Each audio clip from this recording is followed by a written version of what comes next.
మా వంటగదికి స్వాగతం. మా వంటగదిలో ఈరోజు బీర చెక్కుతో కారప్పొడి ఎలా తయారు చేయాలో చూద్దాం.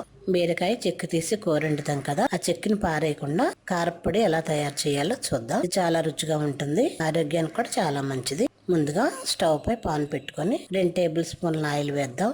ఈ నూనె వేడైన తర్వాత దీనిలో 2 టీ స్పూన్ల మినపప్పు వేసి ఒకసారి వేయించుకుందాం. 1 టీ స్పూన్ శనగపప్పు, 1 టీ స్పూన్ ధనియాలు కూడా వేసి 1/2 టీ స్పూన్ జీలకర్ర వేసి ఒకసారి వేయిద్దాం. ఈ పప్పులన్నీ వేగిన తర్వాత దీనిలో మన కారానికి సరిపడా ఎండుమిర్చి కూడా వేసి వేయించుకుందాం. ఇవి చక్కగా దోరగా వేగాలి. ఇవి వేగిన తర్వాత కొద్దిగా కరివేపాకు కూడా వేసి అది కూడా వేయించుకొని ఇలా వేగిన ఎండుమిర్చి పప్పుల మిశ్రమాన్ని ఒక బౌల్లో తీసుకుందాం.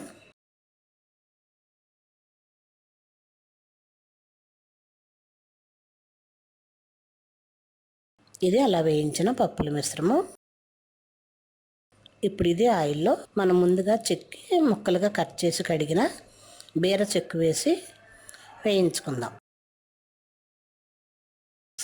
ఇది చక్కగా వేగిన తర్వాత దీనిలో ఒక చిన్న నిమ్మకాయ అంత చింతపండు కూడా వేసి ఒక 2 నిమిషాలు వేయించుకొని స్టవ్ ఆఫ్ చేసుకుందాం. ఇప్పుడు ఒక మిక్సీ జార్ తీసుకొని ముందుగా వేయించుకున్న ఎండుమిర్చి పప్పుల మిశ్రమం వేసి రుచికి తగినంత ఉప్పు కూడా వేసి మిక్సీ చేద్దాం.